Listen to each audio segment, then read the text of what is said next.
मेरे प्यारे बच्चों, मैथ्स मंत्रा यूट्यूब चैनल पर आप सभी का स्वागत है। आज मैं द्विघात समीकरण का उदाहरण के दूसरे प्रश्न को लेकर के मैं उपस्थित हुआ हूं। उदाहरण का पहला प्रश्न हम लोग पिछले वीडियो में देख चुके थे और आज पहले उदाहरण का दूसरा प्रश्न यहाँ लेकर मैं उपस्थित हुआ हूँ। इसको ठीक से समझेंगे। प्रश्न है, एक कुटीर उद्योग एक दिन में कुछ खिलौना निर्माण करता है। ये नहीं मालूम है कि कितना खिलौना का निर्माण करता है, तो हम लोग क्या करेंगे कि मान लेंगे कि माना एक कुटीर उद्योग एक दिन में एक्स खिलौने निर्माण करता है। तो ये इसी बात को हम यहाँ पर लिख रहे हैं।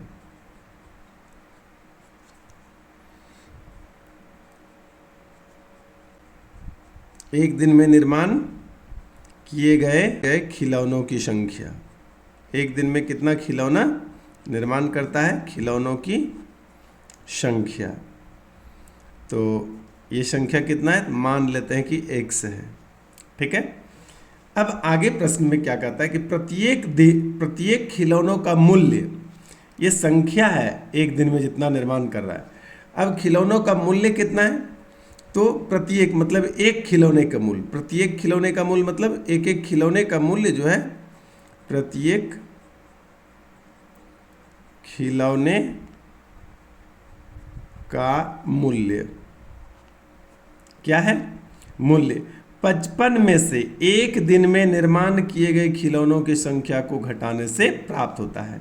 मूल्य कैसे प्राप्त होगा कि 55 में से एक दिन में जितना खिलौना निर्माण किया गया ना, देखिए ऊपर में लिखे x, इसको घटाने से प्राप्त होता है एक खिलौने का मूल्य। इतना रुपया आपका एक खिलौने का मूल्य हो जाता है। उसके बाद क्या कहता है, किसी एक दिन कुल निर्माण लागत जो है, एक दिन में देखिए इतना खिलौना बनाता है और एक खिलौने का मूल्य इतना रुपया है। अब लिखते हैं यहाँ पर प्रश्न से, प्रश्नानुसार भी लिख सकते हैं और प्रश्न से भी लिख सकते हैं। तो प्रश्न से क्या है कि एक दिन में जितना खिलौना बनाता है, देखिए एक खिलौने का मूल्य, जैसे कि मान लिया जाए कि आप दिन भर में 50 खिलौना बनाते हैं और एक खिलौने का मूल्य यदि 2 रुपया हो, तो आपको पूछेंगे बताइए दिन भर में कितने पैसे का आप खिलौना बनाए, तो आप कहेंगे 50 गुना 2। चूँकि 50 खिलौना दिन भर में आपने बनाया है और एक खिलौने का मूल्य 2 रुपया है, तो 50 खिलौने का मूल्य हो जाएगा 50 गुना 2 यानी 100 रुपये। इसी प्रकार से एक दिन में खिलौना बनाया है इसने x और एक खिलौने का मूल्य है 55 माइनस x, तो एक दिन में खिलौनों का कुल मूल्य कितना हो जाएगा? x into 55 minus x।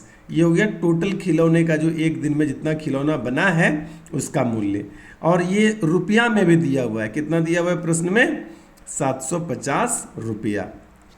ये लाइन जो है अपना, ये प्रश्न में जो था उससे हमने लिख लिया।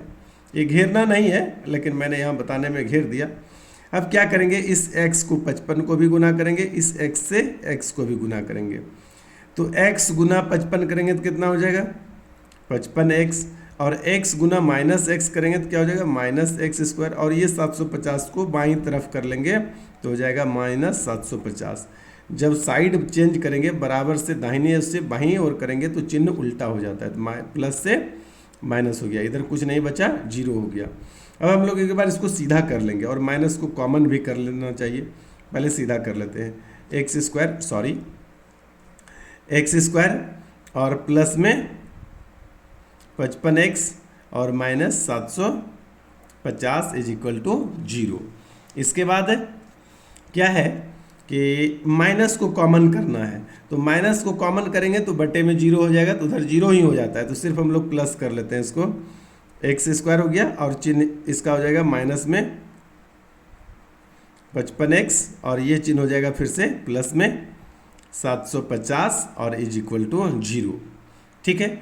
अब इस समीकरण को आपको गुणनखंड विधि से हल करने हैं। तो हल करने में क्या करेंगे कि बीच वाले को दो ऐसे भागों में तोड़ना है कि आगे और पीछे जो गुणनखंड मिला करके, जैसे पहला और तीसरा पद को गुना करेंगे तो कितना हो जाएगा?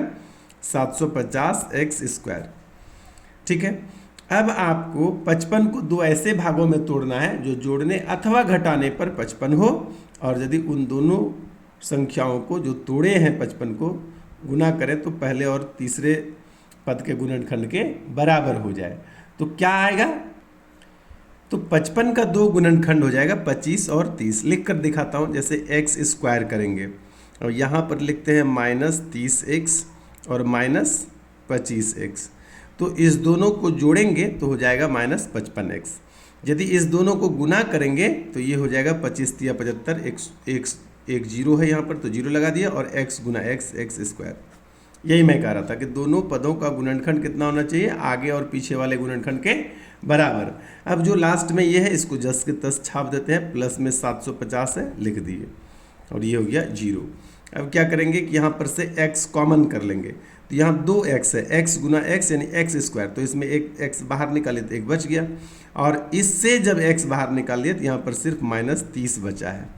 और यहाँ से जब आप 25 को कॉमन कर लेते हैं, बाहर निकाल लेते हैं, तो यहाँ पर सिर्फ x बचता है, और 750 से जब 25 बाहर निकालेंगे तो सिर्फ माइनस में 30 बचेगा। क्यों?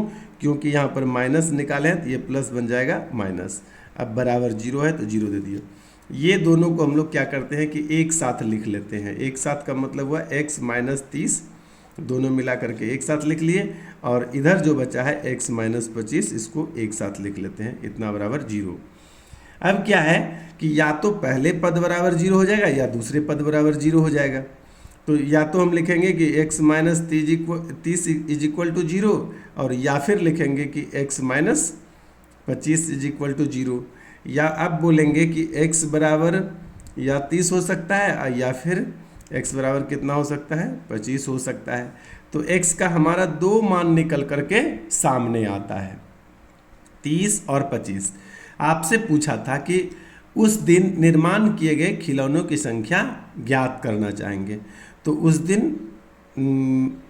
दिन निर्माण किए गए खिलौनों की संख्या यहाँ पर क्या पता चल रहा है, 25 अथवा 30। इसी प्रकार आगे भी वीडियो देखने के लिए बने रहें मैथ्स मंत्रा के साथ। आज के लिए इतना ही, फिर मिलते हैं अगले वीडियो में। धन्यवाद।